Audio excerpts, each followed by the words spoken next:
dumb politicians. Dumb, obnoxious politicians. We're going to start off with a Democrat, but frankly, most of this has to do with our esteemed president, his orangeness himself, Donald Trump. But let's get the Democrat out of the way first. So here's Senator Chuck Schumer. He's called a press conference. He's going to talk about the shootings at Brown University and in Australia. But first, the terrible shooting in Sydney, Australia. Okay? So, and first, of course, as I always say, no matter what, go Bills. They beat the Patriots today. It's a big deal.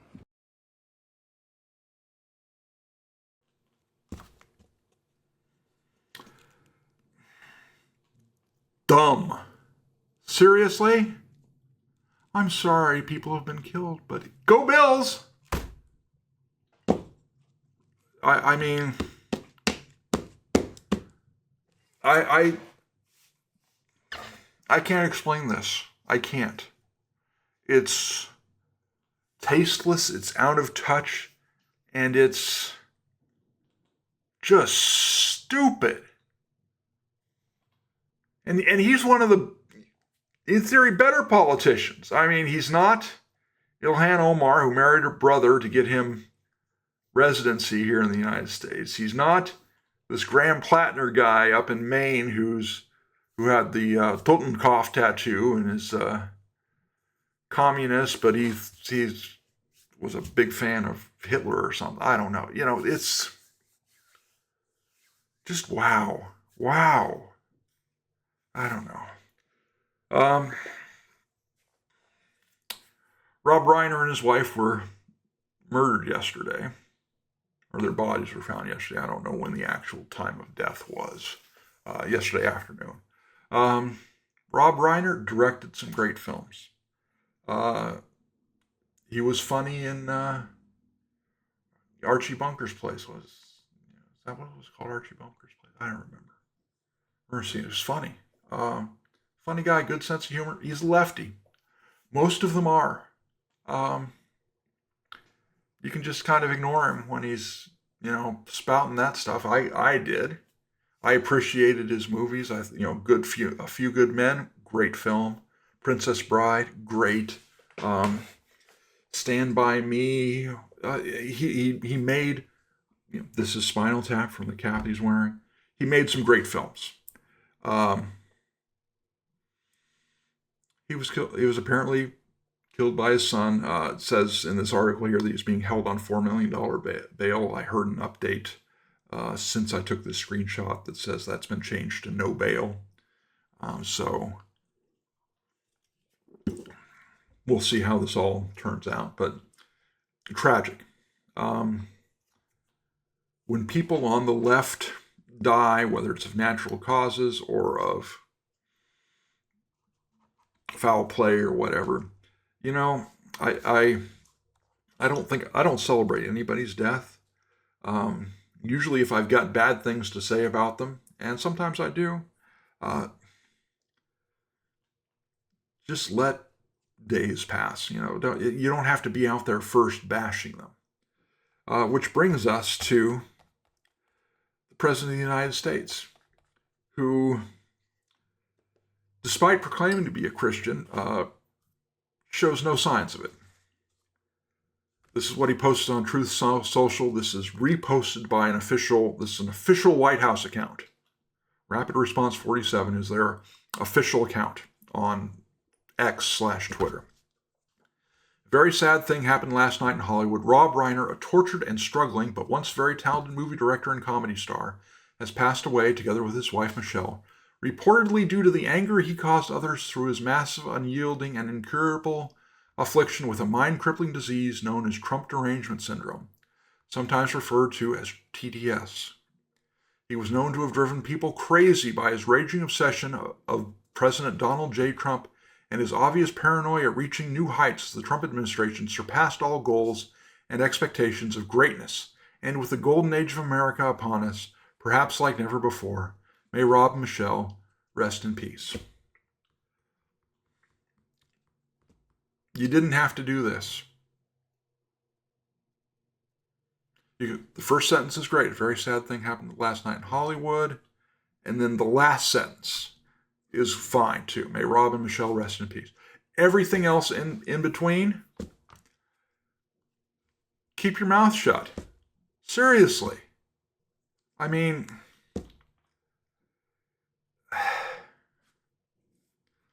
again, he claims to be a Christian. He shows no signs of it. By your fruits, they will know you. I don't get the indication that anybody knows him.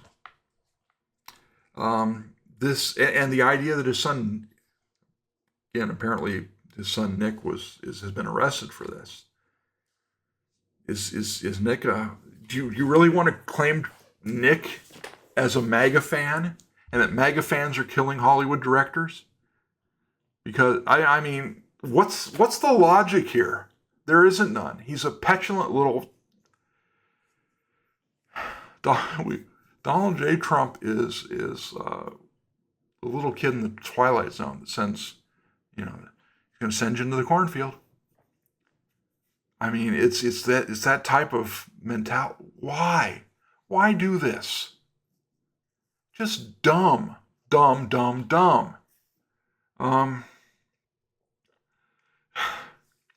I used to joke that they banned Trump from Twitter/X near the end of his first administration. I want to say it's near the end of the first. I'm not sure whether it was after he lost re-election to Biden, but it was around that time.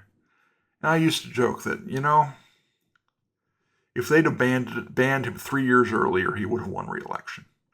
Because people just got sick and tired of this crap. This is. There's a certain segment of people who voted for this guy because because of all the crap Biden did that was worse. I won't say worse, different. Because of the border crisis and all these other things. It's like, please just be normal. And Trump can't help it. He can't help it.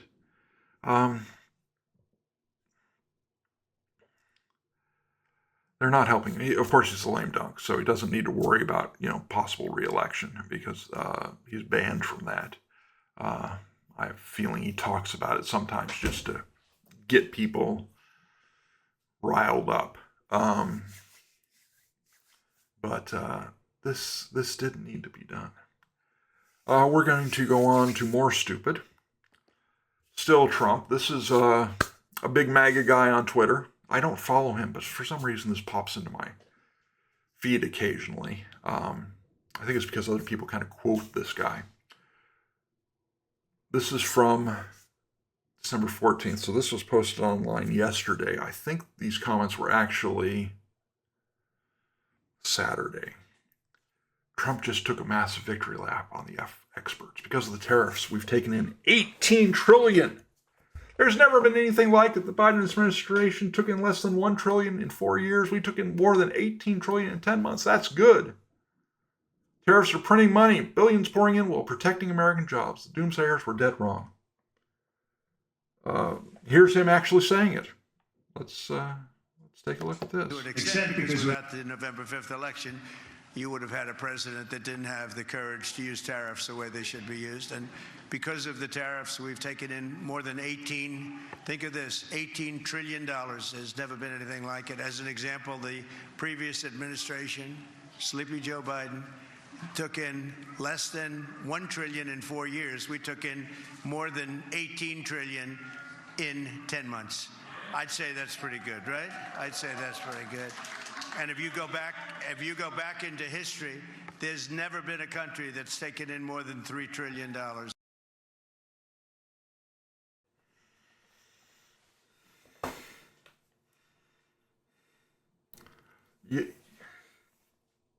You wonder about this.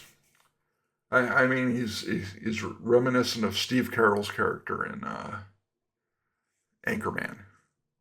Lamp. I love Lamp. Are you just saying that you love things that you see? I love Lamp. I mean, $18 trillion. Have we really brought in $18 trillion.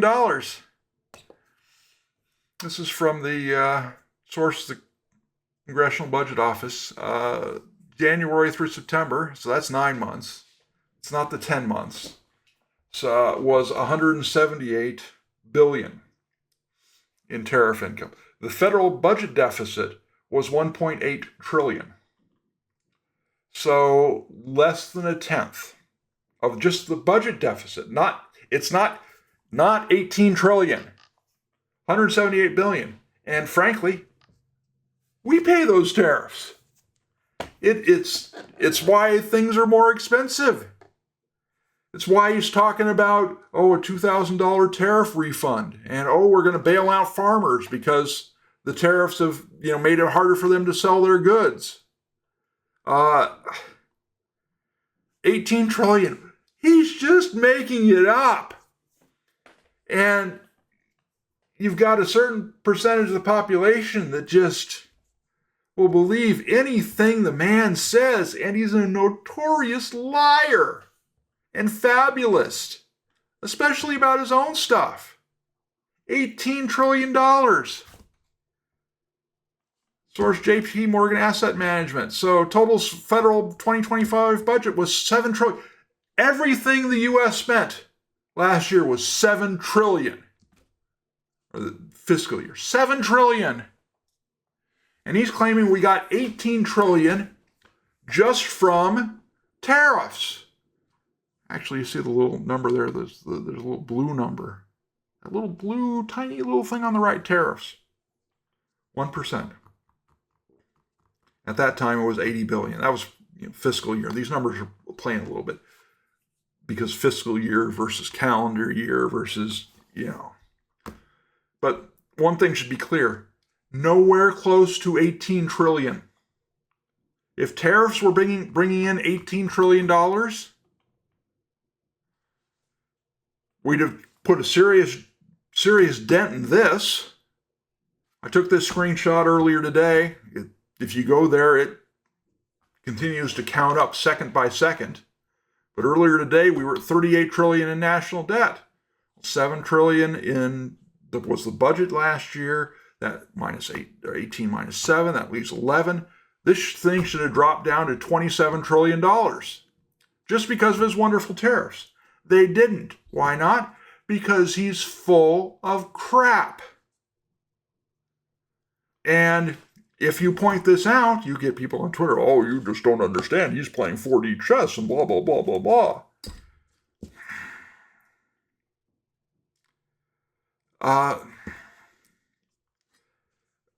All the polling show he's losing people.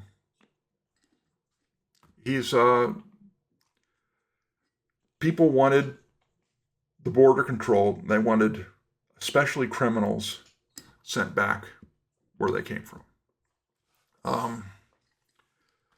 He's not doing, he got the border under control.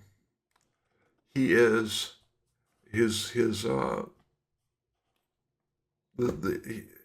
ICE has not been doing a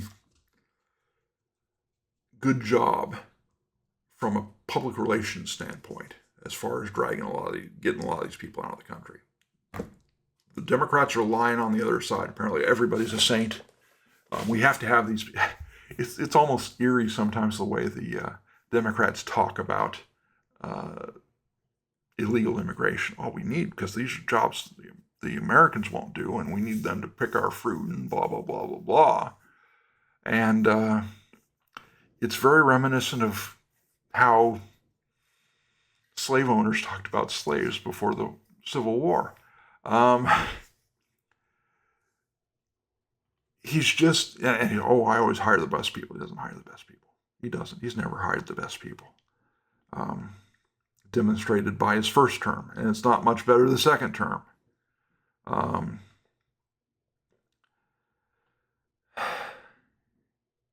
don't know what to tell you. I really don't. Trust but verify. Reagan was right about that. Except in this case, I don't even think you can trust him. He says whatever sounds good, and it's such bullshit. Excuse my French. I'm sorry. Seriously, he said it. 18 trillion. No, it's been 80 billion. Or if you go by this number, 178 billion. You're paying those taxes. Somebody's pointing out, oh, this is 600% difference between what he's claimed and what we've actually brought in. Think about that. Think about if you bought a car from overseas, what that car would now cost with a 600% tariff on it. $40,000 car? Now it's 2.4 million. Did I get the number right? That's about what it's got to be. Just doing the math in my head, which may be dangerous because I was a journalist. But that's how far off he is.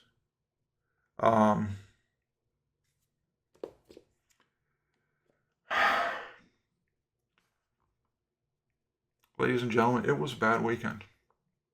It was a bad weekend. I hope we don't have many more like that.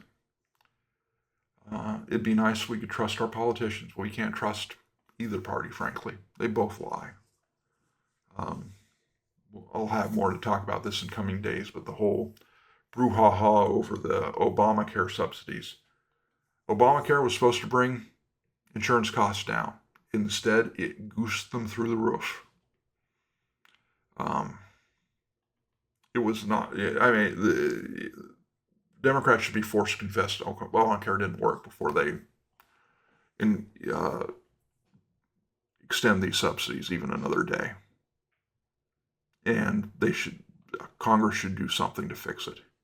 And that is not just continuing to throw money at it. Thanks for watching this clip from the Hoystory On Air broadcast. I encourage you to follow me on Substack, Twitter, Facebook, and YouTube. I want to thank you for your support, and please feel free to watch another video or 2 or 3.